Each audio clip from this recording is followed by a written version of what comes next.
अध्यात्म विज्ञान, नई दृष्टि, नई खोज। देखिए, सुनिए और समझिए। अध्यात्म विज्ञानी पूज्य स्वामी श्री कमलेशानंद जी के निर्देशन में सनातन सत्य का अनुसंधान कर जीवन को प्रकाशित करें। अब सामान्य रूप से बहिरात्मा जन्म जन्मांतर तक जो है घूमती रहती है, चार्ज होता है, डिस्चार्ज होता है, कर्मों का बंद और 84 लाख के चक्कर में घूमती रहती है। और ऐसा कहा जाता है जब भाग्योदय होता है, जब पुण्योदय होता है, तब ज्ञानी मिलते हैं, उनको ज्ञान देते हैं और ज्ञान देने के बाद वह बहिरात्मा से अंतरात्मा की स्टेज पर आता है। तो हम ऐसा ज्ञानी कहाँ से लाएं, कैसे ढूंढें उस ज्ञानी को कि हमको वो ज्ञान दे? क्योंकि सामान्य व्यक्ति तो बहिरात्मा है। अब मुझे अंतरात्मा बनना है, यानी ज्ञान को प्राप्त करना है। और मेरा मूल स्वरूप जो आपने बताया कॉमन है, परमात्मा मुझे बनना है। तो मुझे कुछ विधि बताइए, वो ज्ञान दीजिए कि मैं जो है बहिरात्मा से अंतरात्मा बन करके और मेरे मूल स्वरूप परमात्मा को प्राप्त कर सकूं। ऐसी अध्यात्म विज्ञान की दृष्टि से बहुत गहन प्रश्न है, आप इसको गहनता से बताइए। धन्यवाद। सबसे पहली बात यह है कि ये संसार का अधिष्ठान क्या है जिससे ये संसार में जीवंतता लगती है। ज्ञान है, भुगतान है, भौतिक चीजों का सर्जन है, विसर्जन है, प्राप्ति है, लाभ है, नुकसान है। ये सब चीजों का अनुभव क्यों होता है, कैसे होता है, किसके माध्यम से होता है?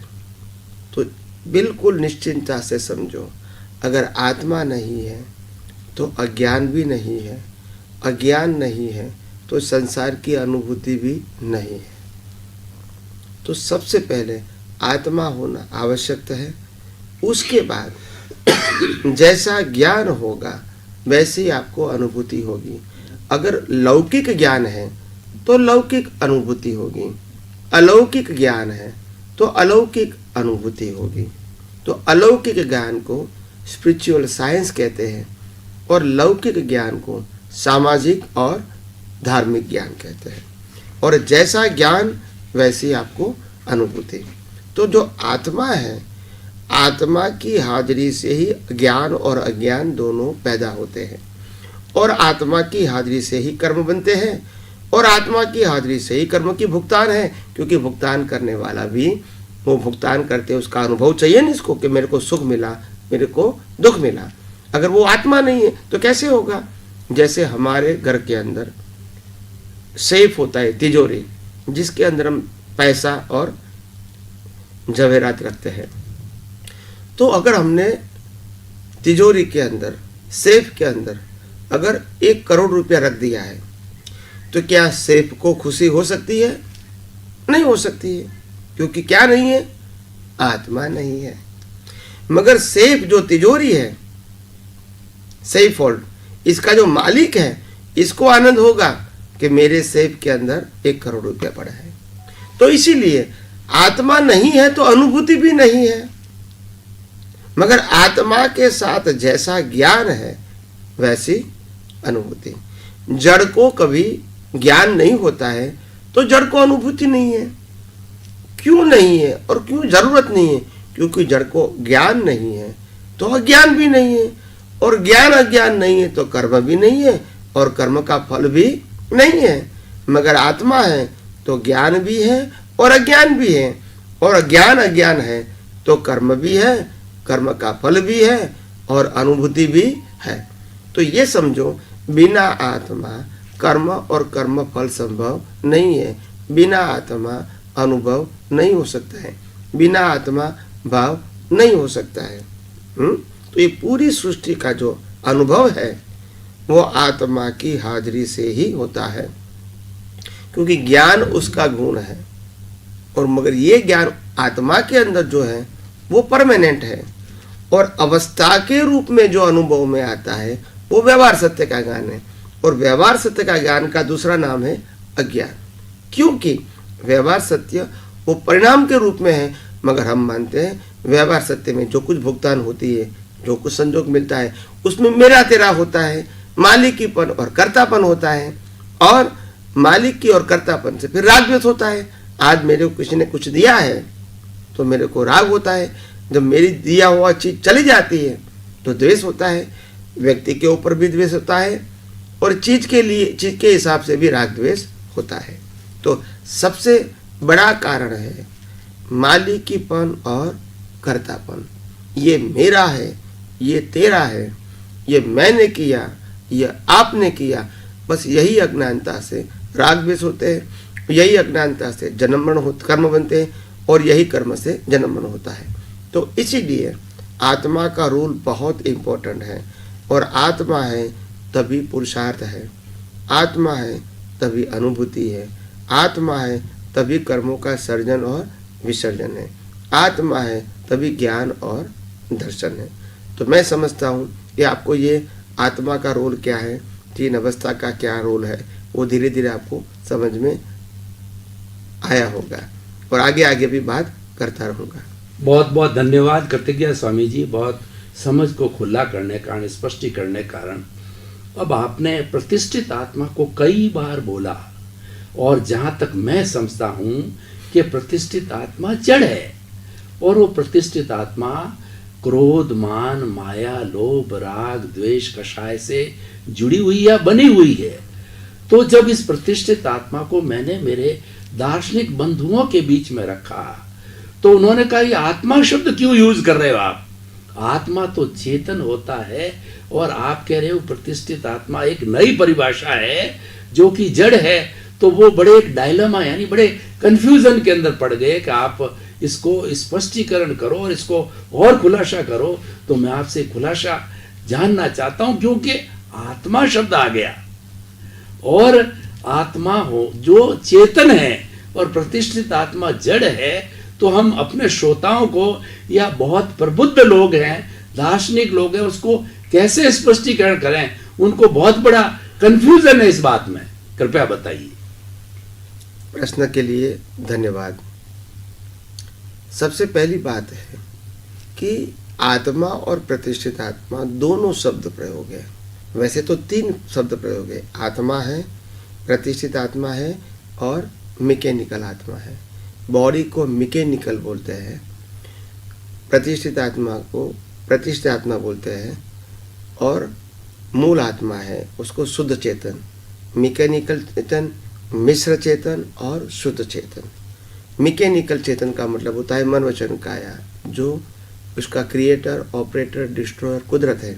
मगर जहाँ तक अज्ञान है वहाँ तक हम यही मानते हैं कि मैं ही शरीर हूँ, मैं ही शरीर को चलाने वाला हूँ, और जो भुगतान होती है वो मैं ही करता हूँ। यानी वही मैकेनिकल आत्मा है, मूल आत्मा नहीं है। मगर लोग मानते हैं कि मैं हूँ, बस इसलिए उसको मैकेनिकल आत्मा बताया आध्यात्म की दृष्टि से। दूसरा है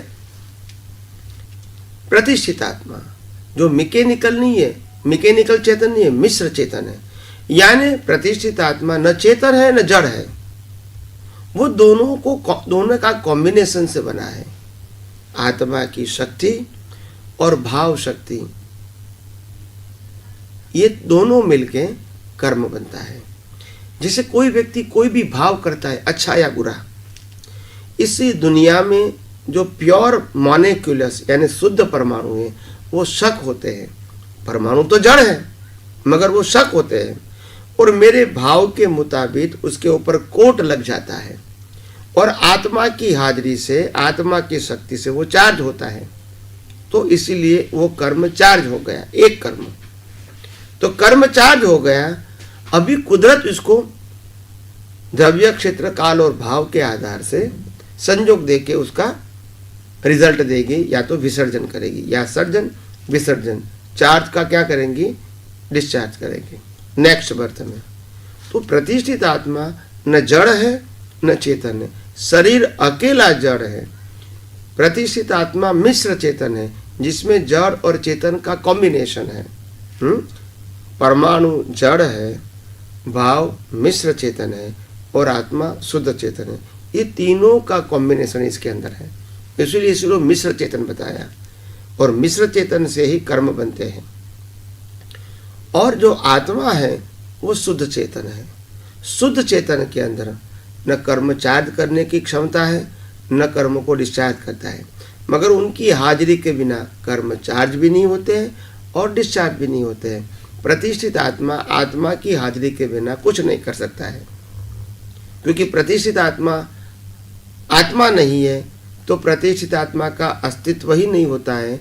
और प्रतिष्ठित आत्मा और आत्मा की हाजिरी के बिना अगर शरीर का अस्तित्व है, इसको हम जड़ बोलते हैं या डेड बॉडी बोलते हैं, उसकी कोई वैल्यू नहीं है।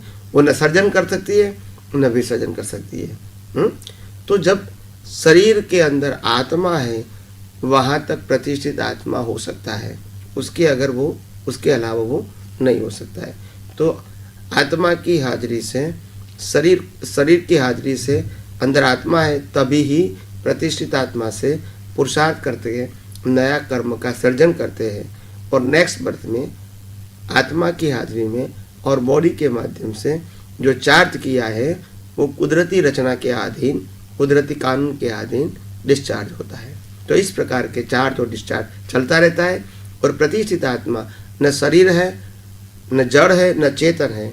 चेतन वो आत्मा है, जड़ वो शरीर है। और प्रतिष्ठित आत्मा मिश्र चेतन है, जो जड़ और चेतन का कॉम्बिनेशन है, और वो उनके पास भाव करने की स्वतंत्रता है। या तो अज्ञान का भाव करूं या विज्ञान का भाव करूं, या रिलेटिव सत्य का भाव करूं या सनातन सत्य का भाव करूं। यानी कर्मों बांधने की, भाव करने की क्षमता, स्वतंत्रता, पुरुषार्थ करने की क्षमता, स्वतंत्रता सिर्फ प्रतिष्ठित आत्मा के पास है।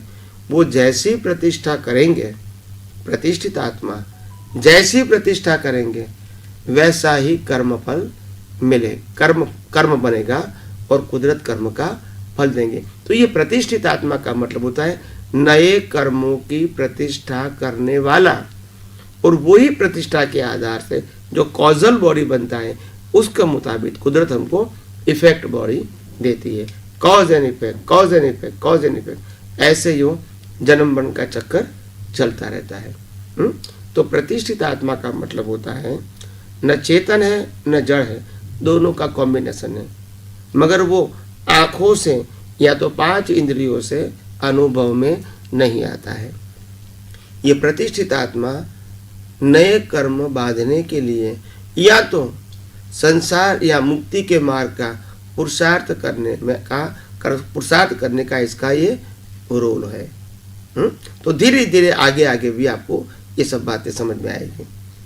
बहुत बहुत धन्यवाद स्वामी जी, आपने खुलासा करने के लिए कि प्रतिष्ठित आत्मा मिश्र चेतन है, जड़ भी है और आत्म तत्व भी, इसलिए मिश्र चेतन है। अब मैं आपसे एक और प्रश्न करना चाहता हूं, जो कि